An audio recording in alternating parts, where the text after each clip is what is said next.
Assalamualaikum warahmatullahi wabarakatuh. Nama saya Muhammad Ahmadi bin Muhammad Syahri. Nombor metrik S557550. Saya pelajar sejarah muda. Saya Rahman. Saya ingin membentangkan laporan citra, iaitu saya mengambil citra sukan rekreasi, seni budaya dan kerohanian.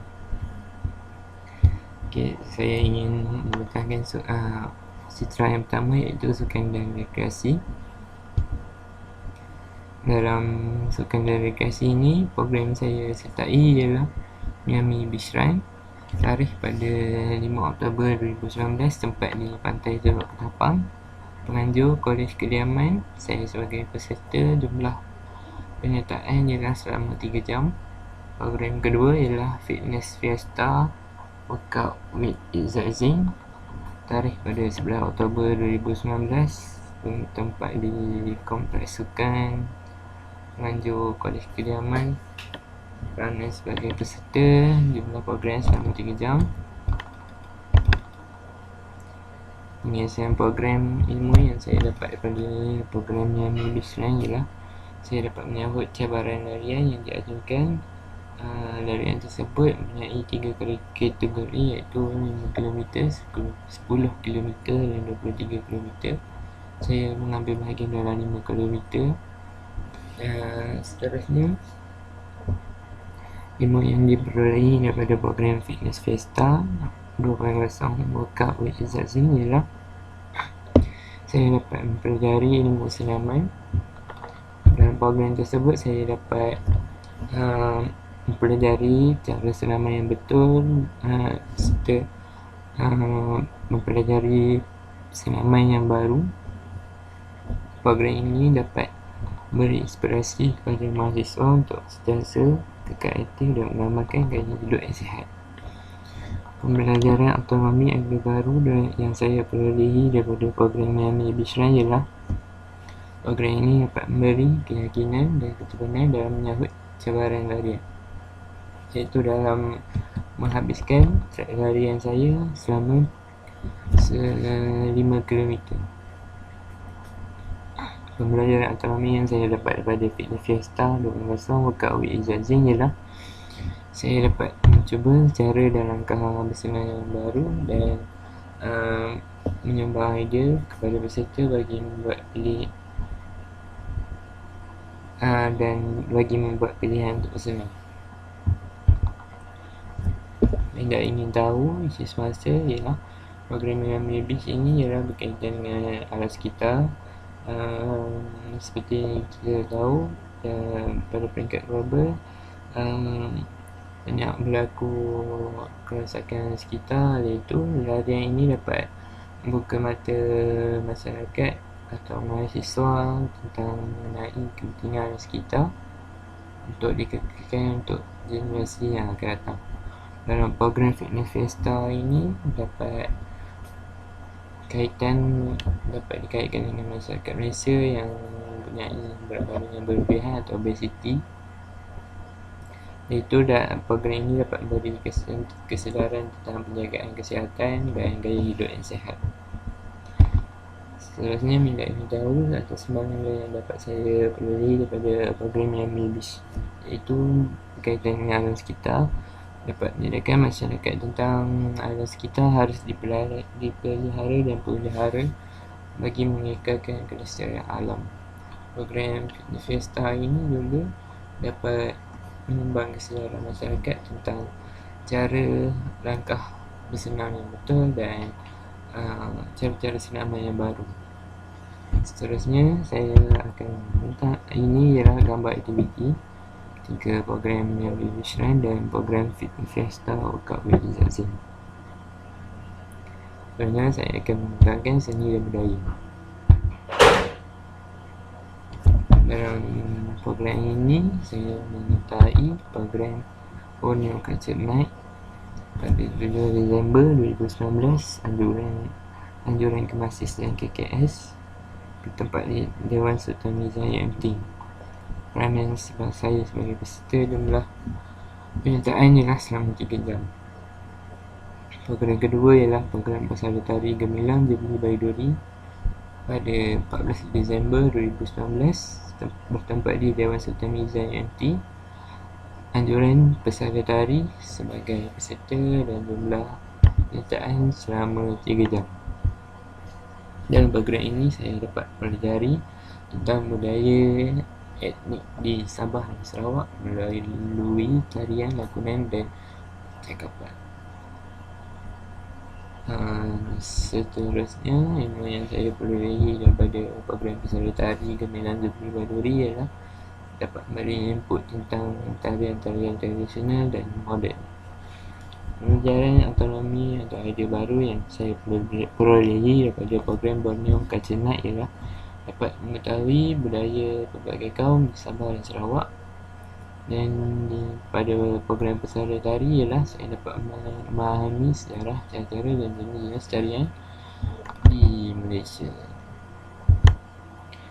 Isu semasa yang dapat dikaitkan dengan Borneo Culture Night yang dapat mengetengahkan bahawa Malaysia ini mempunyai pelbagai bahasa dan kepelbagaian budaya dapat menyatukan jiwa rakyat Malaysia. Program pesara tari ini juga melalui budaya tarian di Malaysia, kira moden atau tradisional yang bolehkan, dan program ini dapat memberi penilaian kita dan membolehkan kita tidak terpengaruh dengan tarian barat yang dapat menentukan tarian tradisional di Malaysia. Semangat yang saya perolehi ialah saya dapat lebih menjiwai kepelbagaian kaum di Malaysia, terutama di Borneo, dan dapat bertegur sapa mengisi budaya negeri. Dan program pesara tari ialah saya dapat menghayati tarian di Malaysia lebih dalam melalui kesenian tersebut. Saya juga akan aplikasikannya dalam kehidupan seharian. Ini ialah program Borneo Culture Night dan gambarnya yang program pesara tari. Seterusnya saya akan membentangkan tentang citra kerohanian. Dalam citra kerohanian ini saya menyertai 3 program, iaitu kuliah maghrib khas berkaitan keberkatan Al-Quran pada 30 September 2019 di Pusat Islam Sultan Mahmud, anjuran sahabat masjid selama 2 jam. Program kedua ialah kuliah maghrib perdana penata realiti pada 16 Oktober 2019, anjuran Pusat Islam Sultan Mahmud selama 2 jam. Dan program ketiga ialah kuliah maghrib sambutan Maulidur Rasul tarikh pada 14 November 2019, anjuran Pusat Islam Sultan Mahmud selama 2 jam. Penyelesaian program ini ialah kuliah maghrib khas pemberkatan Al-Quran. Ini saya dapat berhati-hati dalam menuntut ilmu, seperti sebelum menuntut ilmu daripada golongan yang dipercayai seperti ahli agama yang mempunyai kelayakan dapat mengelakkan daripada mendapat ilmu yang salah. Ilmu yang dapat diperolehi daripada kuliah maghrib perdana lakonan atau realiti ialah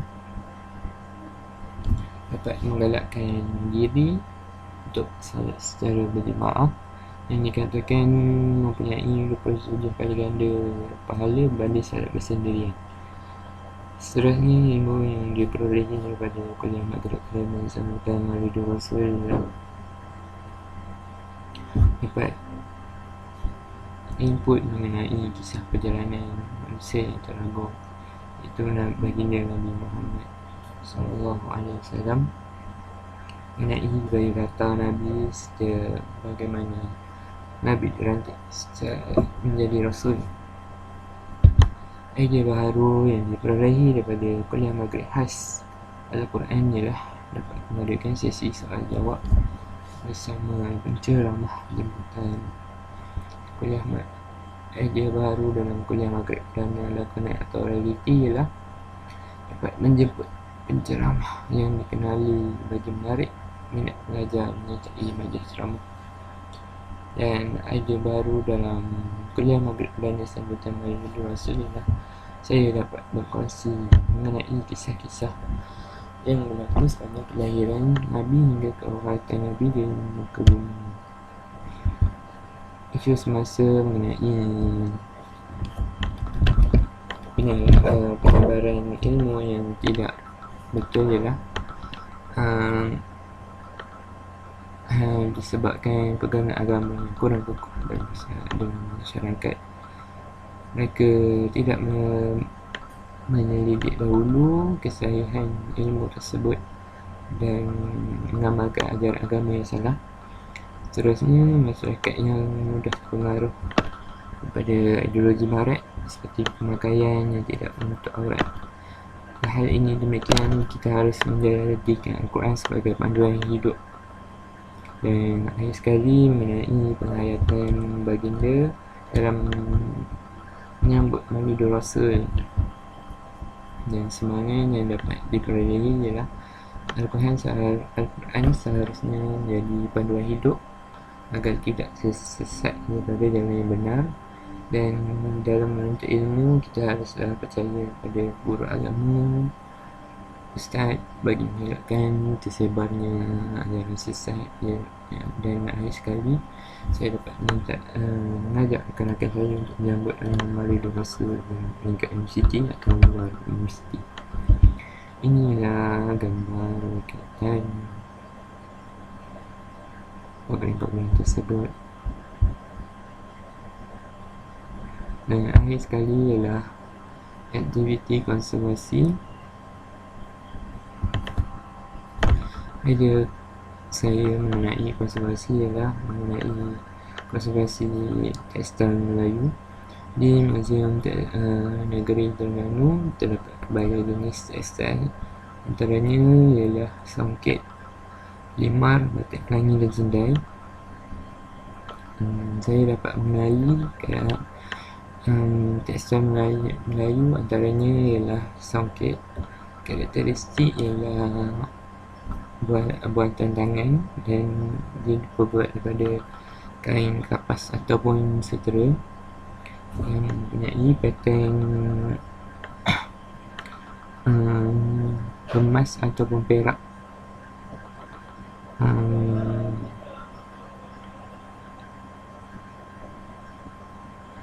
Dalam background pakaiannya ada dalam background pemakaian songket ialah mempunyai efek-efek dia. Dan seterusnya kita berasal kepada tekstil limar yang diperbuat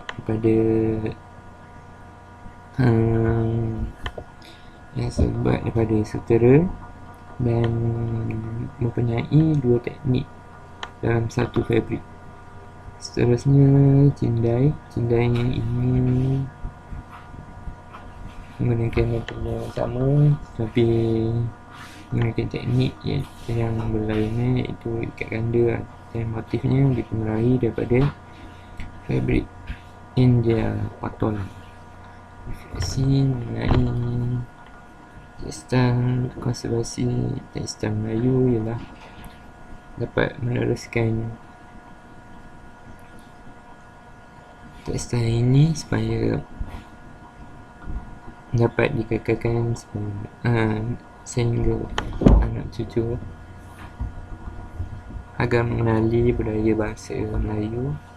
Dan konservasi ini juga dapat